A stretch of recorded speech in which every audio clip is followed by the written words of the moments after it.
Hello my little brothers and sisters, मेरे channel पे आने के लिए वेलकम। बच्चों, आज मैंने आप लोगों के लिए एकदम अच्छे से टॉपिक लेके आई हूँ। तो चलो जानते हैं the value of good manners. इसका मतलब होता है बच्चों हिंदी में शिष्टाचार महत्व।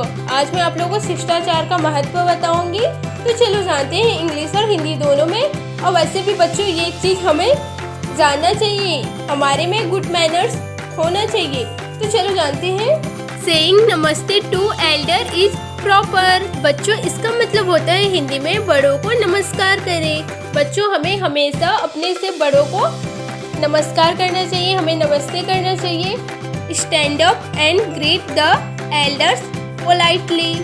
बच्चों इसका मतलब होता है हिंदी में बड़ों का खड़े होकर अभिवादन करें। देखो बच्चों, जब भी हमारे बड़े सामने आए तो हम बैठे रहते हैं, तो हमें बैठना नहीं चाहिए, हमें उनका खड़े होकर अभिवादन करना चाहिए, हमें उनको खड़े होकर सम्मान करना चाहिए। आई होप कि बच्चों आप लोगों को समझ में आ ही गई होगी इसका मीनिंग। आ गई ना? Okay, very good. The next, borrow things very politely. बच्चों इसका मतलब होता है हिंदी में विनम्रता पूर्वक चीजें मांगे। देखो बच्चों, आप किसी से कुछ भी मांगते हो प्यार से, कृपया आपकी या आपकी चीजें दे सकते हो क्या, बोलते हो, तो बच्चों वो कितनी हैप्पी होके देते हैं ना। या फिर आप ऐसे मांगोगे बच्चों, तेरा टॉयज दे, तू मुझे दे रही है या नहीं, ऐसे बोलोगे तो कौन देगा बच्चों। इसलिए हम बोलेंगे क्या मुझे आपकी पेंसिल दे सकते हो। तो बच्चों देखो, अब ऐसे प्यार से बोलोगे तो आपको बोलेगी वो, या फिर आपको बोलेगा वो कि हाँ श्योर, क्यों नहीं दूंगी, ऐसे बोलेंगे। तो इसलिए बच्चों हमें प्यार से ही सबसे बात करना चाहिए। तो ये क्या होती है हमारी गुड मैनर्स। चलो और आगे बढ़ते हैं बच्चों। Stand in queue to board you bus. बच्चों इसका मतलब होता है हिंदी में बस में चढ़ते समय लाइन पर खड़े हो। वैसे तो इसको देख के आपने समझ गया होगा, समझ गए ना? ओके, वेरी गुड बच्चों। तो देखो बच्चों, बस में चढ़ते समय बच्चों हमें जल्दबाजी नहीं करनी चाहिए। देखो जल्दबाजी करेंगे तो हमें कहीं लग भी सकती है, हम गिर भी सकते हैं। इसलिए हमें बच्चों बस में चढ़ते समय लाइन पर खड़े रहना चाहिए। आई होप कि बच्चों आप लोगों को मेरी बात आप लोगों को अच्छे से समझ में आ रही होगी। आ रही है ना? Okay, very good. When you teacher enters classroom, greet hair him properly with due respect.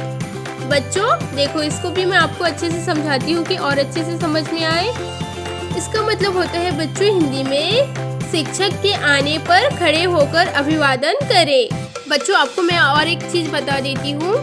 Hair him है ना, तो हेयर का मतलब होता है जो आपकी लड़की टीचर है, जो आपको लड़की पढ़ाते हैं, उनको हम बोलेंगे हेयर। हिम मीन्स जो लड़का टीचर है उनको हम बोलेंगे हिम। ओके, देखो बच्चों, जब हमारे टीचर जैसे ही हमारे क्लासरूम में एंटर करते हैं तो हमें बैठे रहना नहीं चाहिए। ये गुड मैनर्स नहीं होता बच्चों, ये बैड मैनर्स होता है। तो इसलिए हमारे टीचर आए तो क्लासरूम में तो हम खड़े होकर उनका सम्मान करना चाहिए। बच्चों ये होती है हमारी good manners. If you want to leave the classroom must seek due permission. बच्चों इसका मतलब होता है हिंदी में बाहर जाने के लिए शिक्षक से अनुमति प्राप्त करें।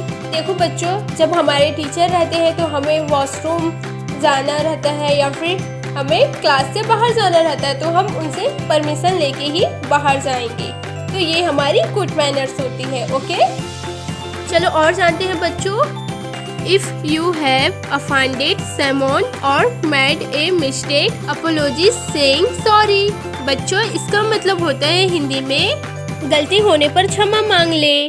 देखो बच्चों, यदि आपसे कोई गलती होती है तो उस गलती के लिए क्षमा मांगना चाहिए, क्षमा या फिर माफी। बच्चों हमसे तो गलती हो गई है तो उससे तो हम सॉरी तो मांगेंगे ही ना, सॉरी तो बोलेंगे ही। तो उसी को मैंने बोला है। और वैसे देखो बच्चों, हमारे से छोटी भी गलती हो लेकिन उनको हम बोलेंगे सॉरी। क्या बोलेंगे बच्चों? सॉरी। और हिंदी में बोलेंगे क्षमा कर दो। क्षमा भी बोल सकते हो और माफ भी कर दो, ये भी बोल सकते हो। ओके, से गुड बाय और just bye when you take leave of someone. बच्चों देखो, इसका मतलब होता है हिंदी में जाते समय गुड बाय या बाय कहें। देखो बच्चों आप कहीं भी जाते हो, ट्यूशन जाते हो, स्कूल जाते हो तो आप बाय कह के निकलना अपने बड़े को, जैसे कि मम्मी पापा, दादा दादी, चाचा चाची, हमारे भाई बहन, कज़न को भी बाय कह के हमें निकलना चाहिए घर से बाहर। Thank ones who help you in any way, it feels good. बच्चों इसका मतलब होता है हिंदी में मदद मिलने पर उसका धन्यवाद प्रकट करें। देखो बच्चों, अगर आपका कोई हेल्प करता है या फिर करते हैं तो आप उन्हें ज़रूर धन्यवाद कहें, और हो सके तो आप भी दूसरे का हेल्प करें, मदद करें। Say excuse me when you disturb someone. बच्चों इसका मतलब होता है हिंदी में बीच में रोकने पर एक्सक्यूज भी कहें। और बच्चों देखो, आप अगर अपने फ्रेंड लोगों के साथ रहते हो तो आपको वहीं से जाना है, या फिर आप गेम खेल रहे हो तो आपको वहीं पे बोर लग रहा है तो आप बोल सकते हैं एक्सक्यूज मी।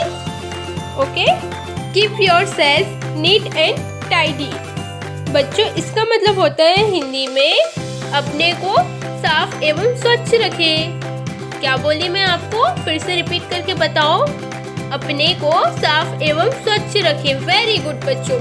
देखो बच्चों, हमें ना हमेशा खुद को हमेशा साफ रखें और डेली मतलब रोज नहाएं और समय पर नाखून काटते रहें। बच्चों नेल्स भी बढ़ेंगी तो अच्छी नहीं लगती बच्चों, उसमें फिर कीटाणु चले जाती है नेल्स में, फिर हम लोग कुछ भी खाते हैं तो हमारे पेट में भी चले जाते हैं, इसलिए हमें नेल्स कटिंग करना चाहिए हमेशा। आई होप कि बच्चों मेरी बात आप लोगों को बहुत अच्छी से समझ में आ ही गई होगी। आ गई ना? ओके, वेरी गुड बच्चों। चलो अब नेक्स्ट जानते हैं, शेयर थिंग्स विद अदर्स। बच्चों इसका मतलब होता है हिंदी में दूसरों के साथ अपनी वस्तुएं साझा करें। बच्चों देखो, आपकी फ्रेंड और आप करके खा रहे हो तो ना आपको ना बच्चों देखो, आपके पास है लेकिन आपकी फ्रेंड के पास नहीं है वो खाने का चीज़, तो आप अपने फ्रेंड को देते हो ना, तो आप शेयरिंग करते हो, तो ये गुड मैनर्स होती है। या फिर आप अकेले खाते रहोगे, वो देखते रहेंगे, तो ये आपकी बैड मैनर्स है। ओके, और मैं कैसे करती थी पता है बच्चों, जब मेरे स्कूल टाइम में ना लंच होती थी ना, तब मैं अपने फ्रेंड्स के साथ ना बहुत अच्छे से मज़े से हम लोग शेयरिंग करके अपना टिफ़िन खाते थे। आप लोग भी ऐसे ही करके खाना बच्चों, आप लोग भी शेयर करना एक दूसरे के साथ, फिर अपना खाना जो भी लाते हो, पास्ता, मैगी, जो भी। Okay my little brothers and sisters, आज के लिए इतना ही, मिलते हैं नेक्स्ट वीडियो पे। Bye bye, good luck.